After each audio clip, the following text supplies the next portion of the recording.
The things that I'm talking about, what the literature says. The ideal management is still controversial. The question is, do we have to fuse or not?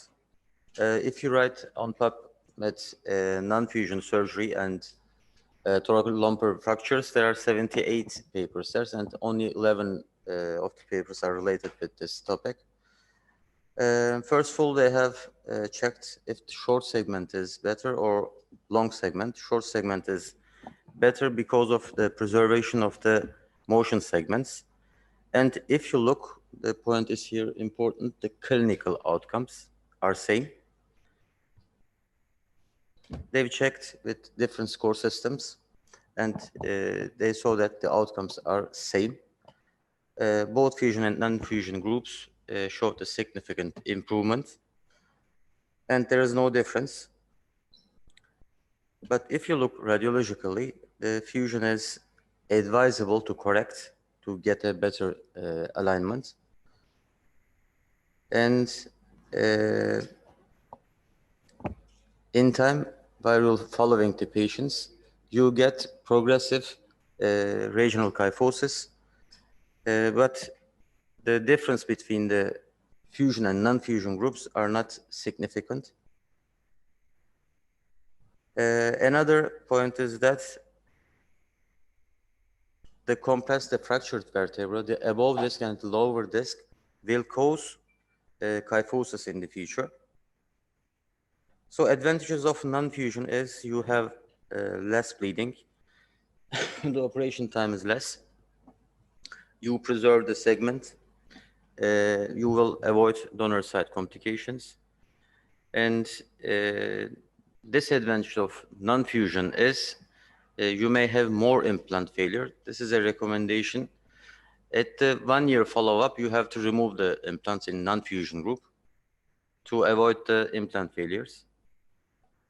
This is my statements. The first one, non-fusion surgery has less bleeding and less surgery time. Clearly?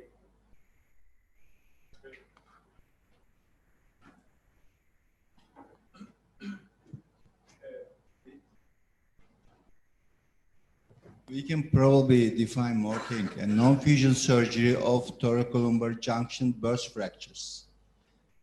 Am I right?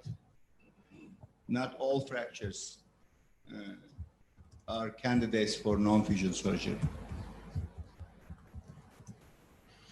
Is it possible to apply it for fracture dislocations, for instance? It is not. There are lots of details here. First of all, are we talking about acute trauma or chronic trauma?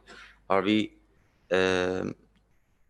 talking about the long segment or short segments? The screws that you're putting in the fractured vertebra is known as intermediate screws. If you use intermediate screws, you may use short construct there, and they're biomechanically good as long constructs. So we have to detail this parts. But commonly we can say that if you use non-fusion, if you compare it with the fusion group, it has less bleeding and also less surgical time. Let's say non-fusion surgery for thoracolumbar fractures, thoracolumbar burst fractures.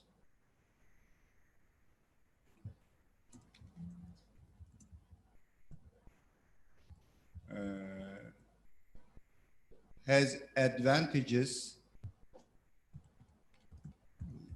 like less bleeding and less surgical time. What do you think?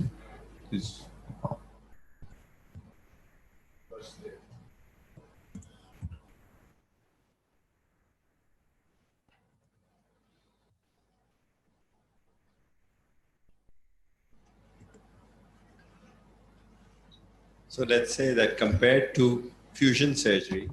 Where is Imad? He's faster than on writing. So if you say, in the statement you say compared, so it becomes a statement. If you go up on the below in after statement 1. compared, where are you? Can you come up? Statement 1. Above, yeah. It's after statement 1 when you're starting the sentence. Non-fusion surgery was Just say that compared to fusion surgery, comma. Which is This is your own computer? No, it's not your computer. So that's why. okay. So let's say compared to fusion surgery, comma.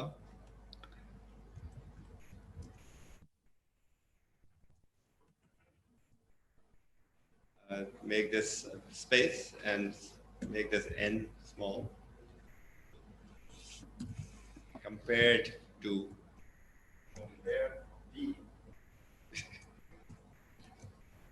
Are they compared to? Okay.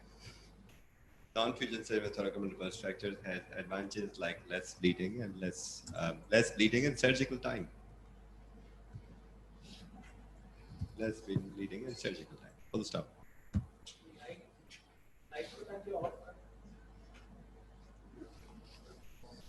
Okay, off. Remove the like and make that off. It's fine. Good. We can vote on that.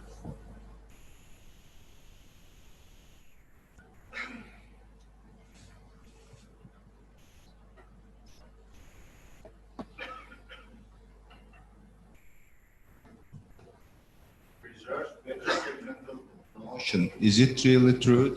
Yeah, actually, is there good evidence on that?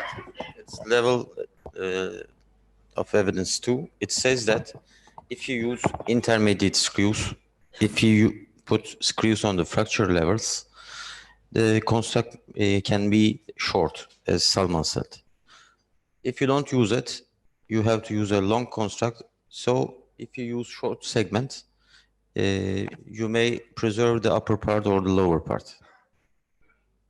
But it's not because it is a non-fusion surgery. It is because it's shorter segment surgery.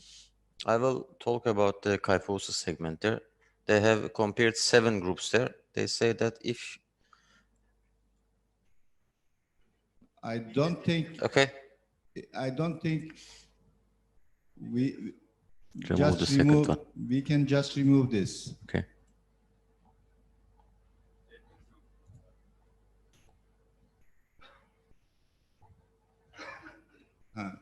And donor side complications can be placed on the advantages in the upper Okay. statement. What do you think? You have to remove this part, donor side complications, and you'll bring it to the upper part. Less bleeding and less surgical time and donor side. So just say advantage of reduced bleeding, surgical time, and donor side complication. So just say advantage of reduce, advantages of reduce, remove the less bleeding, surgical time, and donor side complications. Okay.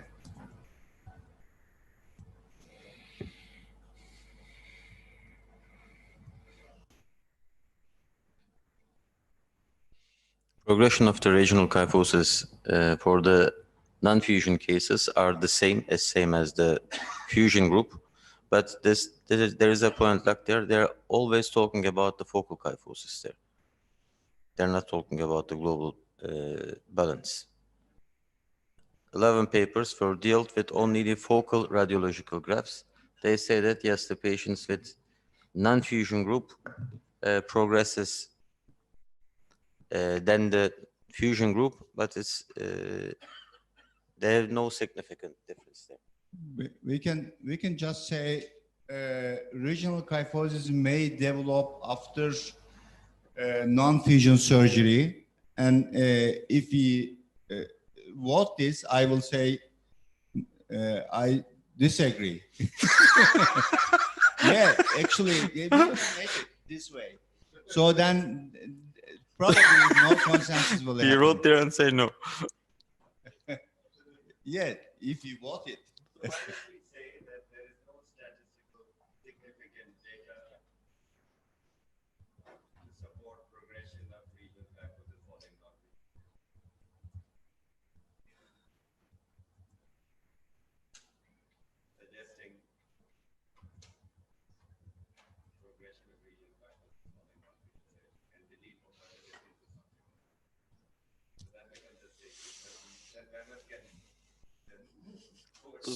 Still vote that against. There is no such data suggesting progression. Okay, that's what. Yeah, change it. Yeah, suggesting progression of regional kyphosis after non-fusion surgery. Just delete develops and following after.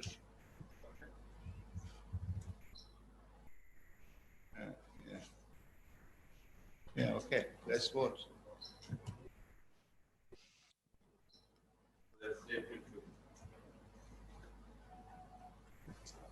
Statement 3. Because of the high implant failure rates, when you non-fuse it, they recommended to remove at the 1-year follow-up because of the hardware failure. Is there evidence? No? That's only a recommendation.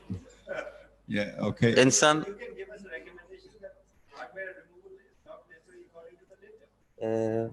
for the non-fusion group, they say that you don't have to remove for the fusion group, and also for the non-fusion group, and some really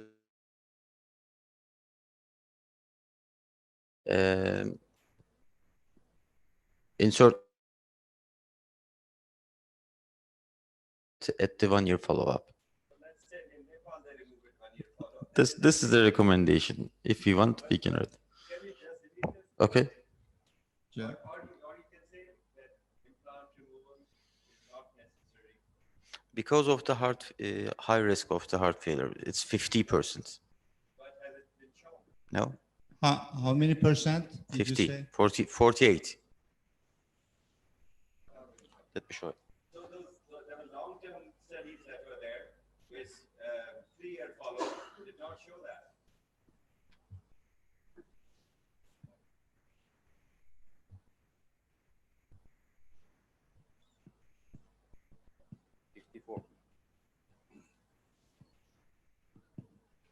But some of them are saying 9% incidence of implant failure. This is a meta-analysis. They consider it 8 or 9 pages, but all of them is recommending it.